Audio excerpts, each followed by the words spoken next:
नमस्कार साथियों। आज की इस वीडियो में हम फिजिक्स के मोस्ट वीवीआई क्वेश्चन लेकर आए हैं जो एग्जाम के पॉइंट ऑफ व्यू से काफ़ी ज़्यादा महत्वपूर्ण है। दोस्तों, यूपी पॉलिटेक्निक के एग्ज़ाम के लिए मात्र आपके पास 4 दिन से 5 दिन टाइम बचा हुआ है। अगर आपने अभी तक अच्छी तैयारी नहीं की है, आपकी अगर तैयारी बेस्ट नहीं है, तो आप हमारे प्लेलिस्ट में जाइए और पॉलिटेक्निक डाउट वो प्लेलिस्ट पर आप विजिट करें और उसमें जितने भी टॉप 30, टॉप 100 या टॉप 50 का क्वेश्चन है वो सभी को आप देख लीजिए। अगर वो इतना करते हैं तो आपकी तैयारी काफ़ी ज़्यादा ज़बरदस्त हो जाएगा और एग्ज़ाम में आप फार के आएंगे। ठीक है, अब बात करें बिहार पॉलिटेक्निक की, तो बिहार पॉलिटेक्निक वालों के लिए यह जो प्रश्न है काफ़ी ज़्यादा मोस्ट वीवीआई है। एग्जाम में आने की जो संभावना है वो बहुत ही ज़्यादा है। तो चलिए शुरू करते हैं यह सभी प्रश्न को। सवाल नंबर 1, बालू के एक कण की त्रिज्या 1.6 गुने 10⁻⁻4 मीटर है, तो इस कण की त्रिज्या एंगस्ट्रम में कितनी होगी? ए 1.6 गुने 10⁻6 एंगस्ट्रम के बराबर होगी, या बी 1.5 गुने 10⁻6 एंगस्ट्रम के बराबर होगी, या सी 14.10⁻6 गुण एंगस्ट्रम के बराबर होगी, या डी 1.2 गुने 10⁻6 एंगस्ट्रम के बराबर होगी। दोस्तों, बालू की एक कण की त्रिज्या अगर 1.6 एंगस्ट्रम है तो उसकी जो एंगस्ट्रम में जो होगी वो होगी 1.6 गुने 10⁻6 एंगस्ट्रम के बराबर। तो सवाल नंबर 1 का जो सही जवाब होगा वो होगा ए।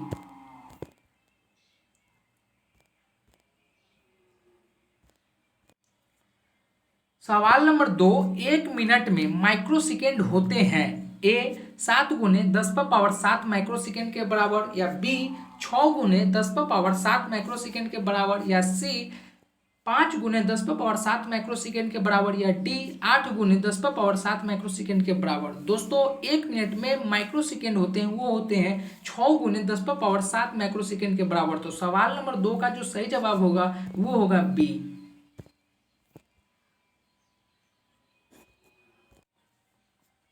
सवाल नंबर 3, एक जीवाणु का आकार 1 माइक्रोन है, तो 1 मीटर लंबाई में जीवाणु की संख्या कितनी होगी? ए 10⁻3, या बी 10⁻−3, या सी 10⁻−6, या डी 10⁻6। दोस्तों, एक जीवाणु का आकार अगर 1 माइक्रोन है तो उसमें अगर 1 मीटर जीवाणु में जो संख्या होगी वो होगी 10⁻6 जीवाणुओं की संख्या के बराबर। तो सवाल नंबर 3 का जो सही जवाब होगा वो होगा डी।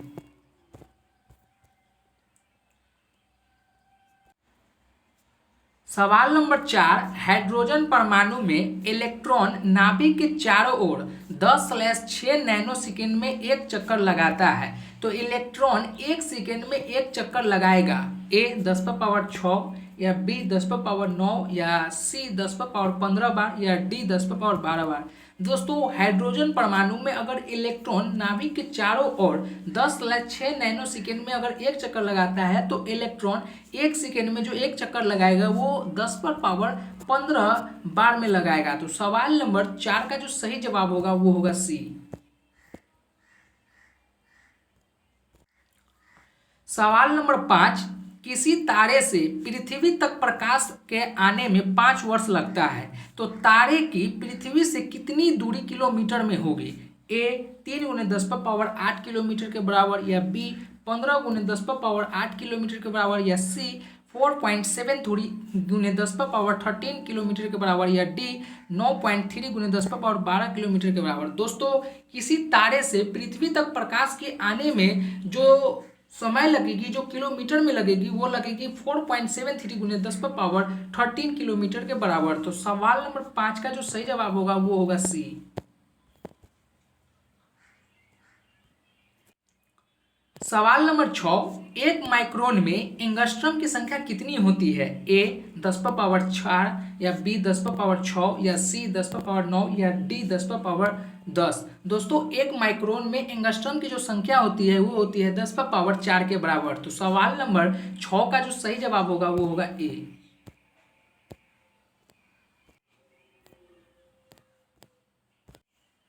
सवाल नंबर 7, एंगस्ट्रम किस भौतिक राशि का मात्रक है? ए ध्वनि के वेगों का, या सी प्रकाश की तरंग दैर्ध्य का, या सी प्रकाश के वेग का, या डी उपयुक्त में कोई नहीं।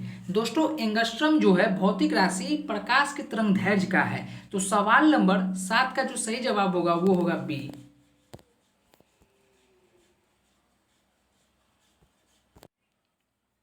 सवाल नंबर 8, मुख्य पैमाने के एक भाग की लंबाई 0.1 सेंटीमीटर है तथा वर्नियर पैमाने के एक भाग की लंबाई 0.9 मिलीमीटर है।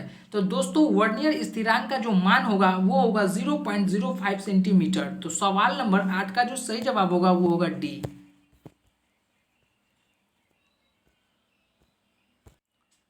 सवाल नंबर 9, केल्विन किस राशि का मात्रक है? ए विद्युत धारा का, या बी ताप का, या सी ज्योति तीव्रता का, या डी ऊष्मा का।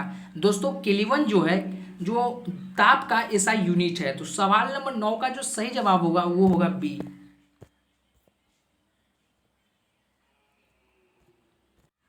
सवाल नंबर 10, एक नैनोमीटर तुल्य है? ए 10⁻9 मिलीमीटर के बराबर, या बी 10⁻⁻6 सेंटीमीटर के बराबर, या सी 10⁻⁻7 सेंटीमीटर के बराबर, या डी 10⁻⁻9 सेंटीमीटर के बराबर। दोस्तों एक नैनोमीटर जो तुल्य है वो है 10⁻7 सेंटीमीटर के बराबर। तो सवाल नंबर 10 का जो सही जवाब होगा वो होगा सी।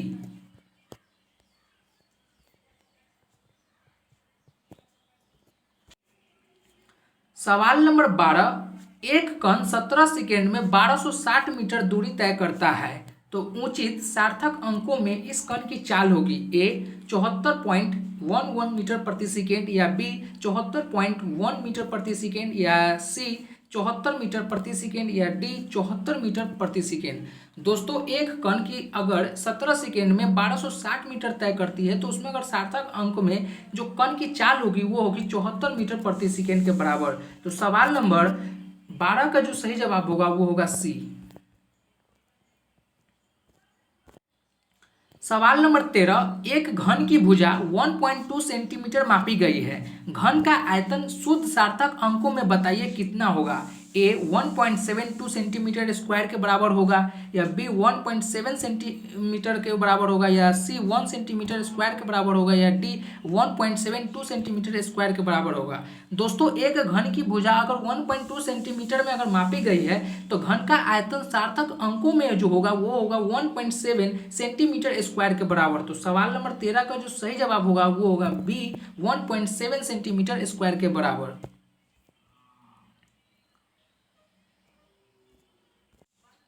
सवाल नंबर 15, लीटर किस पद्धति का मात्रक है?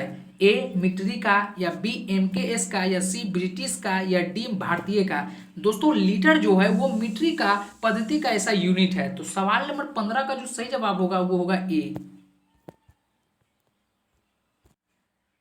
सवाल नंबर 16, एम्पियर वैद्युत धारा का मात्रक है? ए सीजीएस पद्धति में, या बी एफपीएस पद्धति में, या सी एसआई पद्धति में, या डी एमकेएस पद्धति में। दोस्तों एम्पियर वैद्युत धारा का जो मात्रक है वो एसआई पद्धति में है। तो सवाल नंबर 16 का जो सही जवाब होगा वो होगा सी। सवाल नंबर 17, एक इलेक्ट्रॉन का द्रव्यमान 9.11 गुने 10⁻26 ग्राम है। तो 1 ग्राम में इलेक्ट्रॉन कितने होंगे? ए 1 गुने 10⁻10 इंटू 10⁻25, या बी 1.093 गुने 10⁻23, या सी 110 गुने 10⁻−27, या डी 0.1093 गुने 10⁻28। दोस्तों एक इलेक्ट्रॉन द्रव्यमान अगर 9.11 गुने 10⁻26 ग्राम हो तो 1 ग्राम इलेक्ट्रॉन में जो होगा वो होगा 1.10 गुने 10⁻25 इलेक्ट्रॉन के बराबर। तो सवाल नंबर 17 का जो सही जवाब होगा वो होगा ए।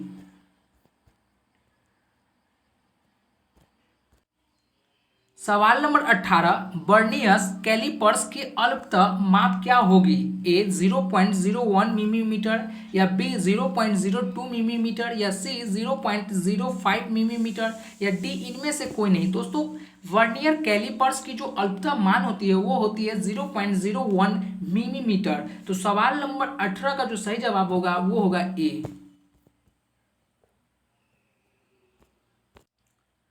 सवाल नंबर 19, स्क्रू गेज किस सिद्धांत पर कार्य करता है? ए माइक्रोमीटर से, या बी वर्नियर से, या सी पेज से, या डी इनमें से कोई नहीं। दोस्तों एक स्क्रू गेज जो है वो सिद्धांत कार्य करता है, वो पेज सिद्धांत पर कार्य करता है। तो सवाल नंबर 19 का जो सही जवाब होगा वो होगा सी। सवाल नंबर 20, 0.01 मिलीमीटर कितने माइक्रोन के बराबर होगा? ए 100 माइक्रोन के बराबर, या बी 10 माइक्रोन के बराबर, या सी 1 माइक्रोन के बराबर, या डी 50 माइक्रोन के बराबर। दोस्तों अगर 0.01 मिमी कितने माइक्रोन के बराबर होगी तो वो 10 माइक्रोन के बराबर होती है। तो सवाल नंबर 20 का जो सही जवाब होगा वो होगा बी। सवाल नंबर 41, जूल सेकेंड किसकी इकाई है? ए दाब की, या बी कार्य की, या सी संवेग की, या डी कोणीय संवेग की। दोस्तों जूल सेकेंड जो है वो संवेग की इकाई है। तो सवाल नंबर 41 का जो सही जवाब होगा वो होगा सी। सवाल नंबर 42, निम्न में से कौन सी ऊष्मा की इकाई नहीं है? ए न्यूटन, बी जूल, या सी कैलोरी, या डी अर्ग। दोस्तों ऊष्मा की इकाई नहीं है, वो है न्यूटन। सवाल नंबर 42 का जो सही जवाब होगा वो होगा ए।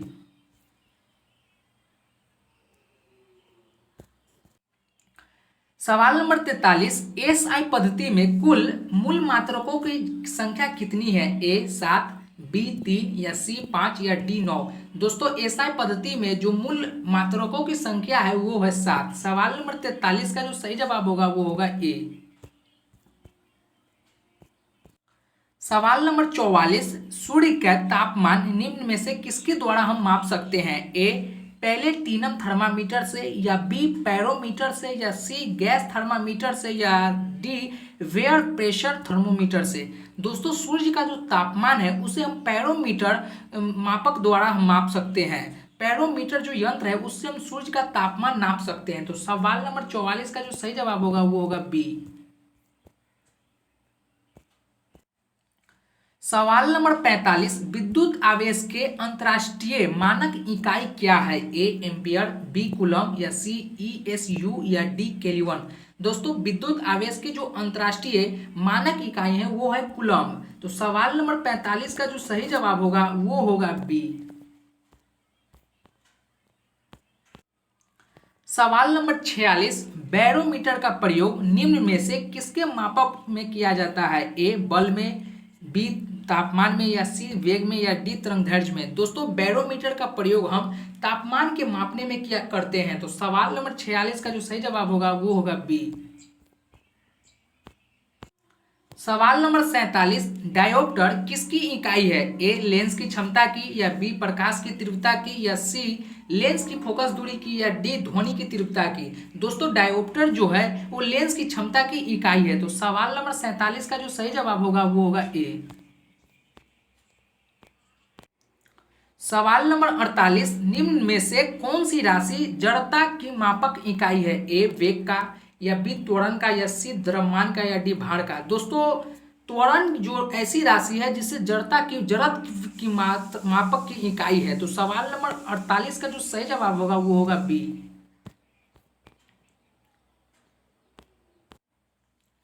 सवाल नंबर 49, चाल एक राशि है। ए अदिश, बी सदिश, या सी सम सदिश, या डी इनमें से कोई नहीं। दोस्तों चाल एक वैसी राशि है, चाल एक अदिश राशि है। तो सवाल नंबर 49 का जो सही जवाब होगा वो होगा ए। सवाल नंबर 50, विस्थापन है। ए अधिकतम दूरी पर, या बी न्यूनतम दूरी पर, या सी मध्यतम दूरी पर, या डी इनमें से कोई नहीं। दोस्तों विस्थापन जो होता है वो न्यूनतम दूरी पर होता है, कम डिस्टेंस के लिए ही विस्थापन का प्रयोग करते हैं। तो सवाल नंबर 50 का जो सही जवाब होगा वो होगा बी।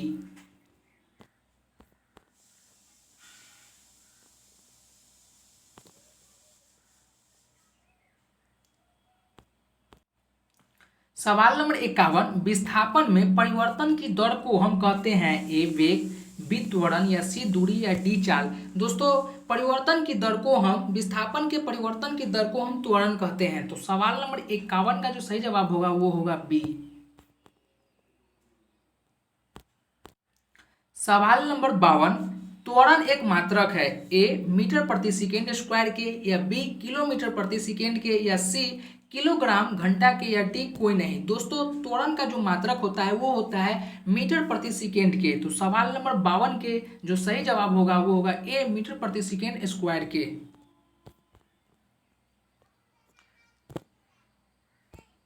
सवाल नंबर 53, फैदोमीटर का उपयोग हम करते हैं ए, गाड़ी की गति मापने में, या बी, वायुमान की गति मापने में, या सी, पृथ्वी के केंद्र तक जाने में, या सी, डी, समुद्र की गहराई मापने में। दोस्तों फैदोमीटर का जो उपयोग हम करते हैं वो करते हैं समुद्र की गहराई मापने के लिए। तो सवाल नंबर 53 का जो सही जवाब होगा वो होगा डी। सवाल नंबर 55, क्रिकेट के खेल में खिलाड़ी बॉल पकड़ते समय अपने हाथ पीछे कर लेते हैं क्यों? ए, समय का मान कम हो जाता है, या बी, समय का मान बढ़ जाता है, या सी, बल का मान नियत हो जाता है, या डी, इनमें से कोई नहीं। दोस्तों क्रिकेट के खेल में खिलाड़ी अगर बॉल पकड़ते समय अपने हाथ को जो पीछे कर लेता है क्योंकि समय का जो मान है वो बढ़ जाता है। तो सवाल नंबर 55 का जो सही जवाब होगा वो होगा बी। सवाल नंबर 56, जब किसी वस्तु पर लगने वाला बल और वस्तु का विस्थापन एक ही दिशा में कार्य करता हो तो वो होगा ए, धनात्मक कार्य, या बी, शून्य कार्य, या सी, ऋणात्मक कार्य, या डी, अनंत कार्य। दोस्तों किसी भी वस्तु पर लगने वाला बल और वस्तु का विस्थापन एक ही दिशा में कार्य करेगा तो वह जो होगा वो धनात्मक कार्य होगा। तो सवाल नंबर 56 का जो सही जवाब होगा वो होगा ए। सवाल नंबर 57, बालू के एक कण की त्रिज्या 1.6 गुने 10⁴ मीटर है तो एंगस्ट्रम में मान इसका मान क्या होगा? ए, 1.6 एंगस्ट्रम, या बी, 1.6 गुने 10⁻10 एंगस्ट्रम, या सी, 1.6 गुने 10⁻6 एंगस्ट्रम, या डी, इनमें से कोई नहीं। दोस्तों बालू की एक कण की त्रिज्या अगर 1.6 गुने 10⁻4 मीटर है तो एंगस्ट्रम में जो उसका मान होगा वो मान होगा 1.6 गुने 10⁻6 एंगस्ट्रम के बराबर। तो सवाल नंबर 57 का जो सही जवाब होगा वो होगा डी, सी।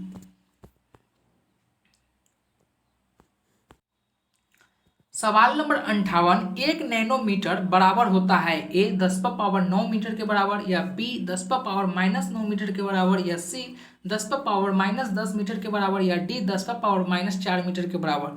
दोस्तों 1 नैनोमीटर जो बराबर होता है वो होता है 10⁻−9 मीटर के बराबर। दोस्तों इस टाइप का अगर आपको प्रश्न आए, मान लीजिए एक ऑप्शन में अगर यहाँ पर देखिए माइनस अगर प्लस का जो ऑप्शन दिया जाए तो अगर ए बी सी डी में है और माइनस और प्लस का मात्र ऑप्शन दिए हुआ है, देखिए वहाँ ए में है 10⁻+9 मीटर है, बी में है 10⁻−9 मीटर। तो आप क्या कीजिएगा कि ये सी और डी पर ध्यान न देकर यहाँ पर आप फैसला कीजिएगा कि कौन सही है, ठीक है। क्योंकि ऐसे में जो होता है प्लस माइनस या इनमें से सभी, यह सभी जो प्रश्न में होते हैं तो यह ज़्यादातर होते हैं इनमें से सभी का अगर ऑप्शन दिया रहता है तो ज़्यादातर आप मारिएगा इनमें से सभी, क्योंकि यह सभी ज़्यादा ही प्रश्न डाले जाते हैं डी पर, ठीक है।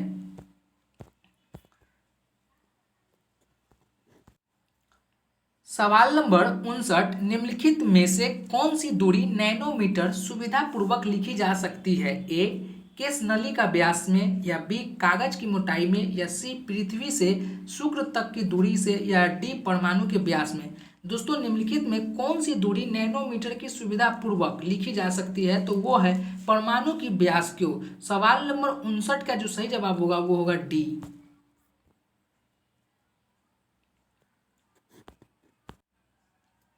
सवाल नंबर 60, प्रकाश वर्ष किसका मात्रक है? ए, समय का, बी, दूरी का, या सी, प्रकाश के चाल का, या डी, इनमें से कोई नहीं। दोस्तों प्रकाश वर्ष जो है वो दूरी का मात्रक है, सॉरी प्रकाश की चाल की ऐसा यूनिट है। फिर से पढ़ते हैं यह प्रश्न को, प्रकाश वर्ष किसका मात्रक है? ए, समय का, या बी, दूरी का, या सी, प्रकाश का चाल का, या डी, इनमें से कोई नहीं। दोस्तों प्रकाश जो वर्ष है वो दूरी का ऐसा ही मात्रक है, ठीक है। तो सवाल नंबर 60 का जो सही जवाब होगा वो होगा बी। दोस्तों टॉप यह सभी जो प्रश्न था वो सब टॉप प्रश्न था, टॉप 40 प्रश्न था। अगर आप में से अगर 20 प्रश्न 30 प्रश्न भी अगर सॉल्व कर रहे हैं तो आपकी है जो टॉप 20 या टॉप 30 का गवर्नमेंट पॉलिटेक्निक कॉलेज आपको मिल जाएगी। अगर आप नहीं कर पा रहे हैं तो हमारे प्लेलिस्ट में जाइए और वहाँ पर विजिट करें पॉलिटेक्निक डाउट पर, वह सभी में जितने को एग्जाम के लिए जितने भी वीडियो है वो सभी को आप देख लीजिए। अभी से भी आपका अगर तैयारी नहीं हुआ है तो आपका बेहतर तैयारी हो जाएगा, ठीक है। तो फिर मिलते हैं एक नए वीडियो में, जब तक के लिए जय हिंद।